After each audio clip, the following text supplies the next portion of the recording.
അസ്സലാമലൈക്കും. എല്ലാവർക്കും ഷിസാസ് കുക്ക് വേൾഡിലേക്ക് സ്വാഗതം. ഒരു അടിപൊളി ഈവനിങ് സ്നാക്കിൻ്റെ റെസിപ്പി ആയിട്ടാണ് ഞാൻ വന്നിട്ടുള്ളത്. നല്ല ടേസ്റ്റി ആയിട്ടുള്ളൊരു സ്നാക്കാണ്. വളരെ പെട്ടെന്ന് തയ്യാറാക്കിയെടുക്കാൻ പറ്റുന്ന നല്ലൊരു സ്നാക്കാണ്.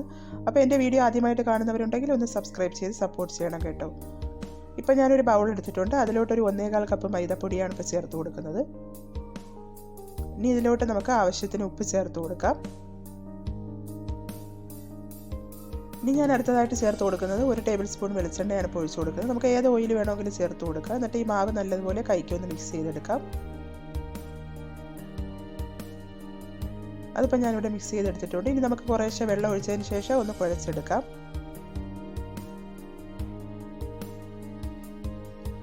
ചപ്പാത്തിക്കൊക്കെ കുഴച്ചെടുക്കുന്നത് പോലെ നമുക്കൊന്ന് കുഴച്ചെടുക്കാം. അപ്പോൾ അതിവിടെ ഞാൻ കുഴച്ചെടുത്ത് വെച്ചിട്ടുണ്ട്. ഇനി നമുക്കൊരു 10 മിനിറ്റ് അതൊന്ന് റെസ്റ്റ് ചെയ്യാനായിട്ട് വയ്ക്കാം, മാറ്റി വയ്ക്കാം. അതിനുശേഷം ഞാനിവിടെ ഒരു ബൗൾ എടുത്തിട്ടുണ്ട്. ഇപ്പം ഞാനൊരു അത്യാവശ്യം വലിയ 2 ഉരുളക്കിഴങ്ങ് പുഴുങ്ങിയതിന് ശേഷം ഒന്ന് മാഷ് ചെയ്തെടുത്തിട്ടുള്ളതാണ് ഇട്ട് കൊടുക്കുന്നത്. അതിനുശേഷം ഒരു ചെറിയ സവാള കട്ട് ചെയ്തതാണ് ചേർത്ത് കൊടുക്കുന്നത്. ഒരു 2 പച്ചമുളക് ചെറുതായിട്ട് കട്ട് ചെയ്തതാണ് ചേർത്ത് കൊടുക്കുന്നത്. കുറച്ച് മല്ലിയില കട്ട് ചെയ്തതും ചേർത്ത് കൊടുക്കുന്നുണ്ട്. കുറച്ച് ഉപ്പ് ചേർത്ത് കൊടുക്കാം. അതിനുശേഷം 1 ടീസ്പൂൺ മുളക് പൊടിയാണ് ചേർത്ത് കൊടുക്കുന്നത്. ഒരു 1/4 ടീസ്പൂൺ പെരിഞ്ജീരകം പൊടിച്ചതും 1/2 ടീസ്പൂൺ ചില്ലി ഫ്ലേക്സും ഒരു 1/4 ടീസ്പൂൺ മല്ലിപ്പൊടിയും കൂടി ചേർത്ത് കൊടുക്കുന്നുണ്ട്. ഇനി എല്ലാം കൂടി നല്ലതുപോലെ ഒന്ന് നമുക്ക് മിക്സ് ചെയ്തെടുക്കാം. അപ്പോൾ അതിവിടെ ഞാൻ മിക്സ് ചെയ്തെടുത്ത് വെച്ചിട്ടുണ്ട്. ഇനി നമുക്ക് ഈ മാവ് ഒരു കൗണ്ടർ ടോപ്പിലോട്ട് എടുത്ത് വയ്ക്കാം. എന്നിട്ട് നമുക്കിതൊന്ന് പരത്തിയെടുക്കാം. അത്യാവശ്യം നീളത്തിൽ നമുക്കിതൊന്ന് പരത്തിയെടുക്കാം. അപ്പോൾ അതിവിടെ ഞാൻ പരത്തിയെടുത്തിട്ടുണ്ട്. ഇനി നമുക്ക് ഉരുളക്കിഴങ്ങിൻ്റെ കൂട്ട് അതിലോട്ടൊന്ന് വെച്ച് കൊടുക്കാം.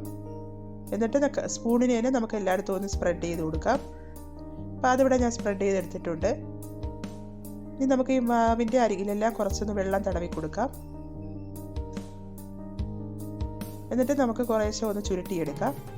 ഞാൻ ഈ ചെയ്യുന്നത് പോലെ ഒന്ന് ചുരുട്ടിയെടുക്കാം.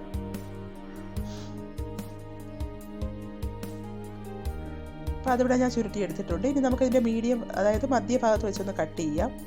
കട്ട് ചെയ്തതിന് ശേഷം നമുക്കത് ഇത്ര വീതിക്ക് ഒന്ന് കട്ട് ചെയ്തെടുക്കാം. അപ്പോൾ അത് കട്ട് ചെയ്തെടുത്തതിന് ഞാൻ ഒന്ന് കൈക്കൊന്ന് ചെറുതായിട്ടൊന്ന് ഒന്ന് പരത്തി കൊടുക്കുന്നുണ്ട്.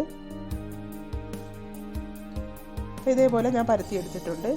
എല്ലാം ഞാൻ ഇതേപോലെ ചെയ്തെടുത്തിട്ടുണ്ട്. ഇനി നമുക്ക് എണ്ണ ചൂടായി വരുമ്പോൾ അതിലോട്ടിട്ടൊന്ന് ഫ്രൈ ചെയ്തെടുക്കാം. ഒരു മീഡിയം ടു ഹൈ ഫ്ലെയിമിലിട്ടിട്ട് ഇതൊന്ന് ഫ്രൈ ചെയ്തെടുക്കാം. ഇനി തിരിച്ച് മറിച്ച് വിട്ടൊന്ന് ഫ്രൈ ചെയ്തതിന് ശേഷം നമുക്ക് വേറൊരു പ്ലേറ്റിലോട്ട് സെർവ് ചെയ്യാം. ഇത്രയേ ഉള്ളൂ. വളരെ സിമ്പിളായിട്ടുള്ളൊരു സ്നാക്കാണ്. നല്ല ടേസ്റ്റി സ്നാക്കാണ്. എല്ലാവരും ട്രൈ ചെയ്ത് നോക്കുക. അപ്പോൾ എൻ്റെ വീഡിയോ ഇഷ്ടപ്പെട്ടിട്ടുള്ളവർ ലൈക്ക് ചെയ്യാനും ഷെയർ ചെയ്യാനൊന്നും ആരും മറക്കരുത് കേട്ടോ. നമുക്ക് സോസും കൂട്ടിയൊക്കെ കഴിക്കാനാണ് നല്ല ടേസ്റ്റ്.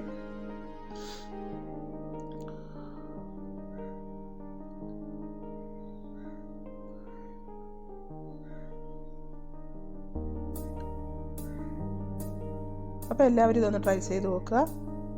എന്നിട്ട് ഫീഡ്ബാക്കുകൾ അറിയിക്കുക. അടുത്ത പ്രാവശ്യം ഇനി നല്ലൊരു റെസിപ്പി ആയിട്ട് വരാം. Okay, thank you.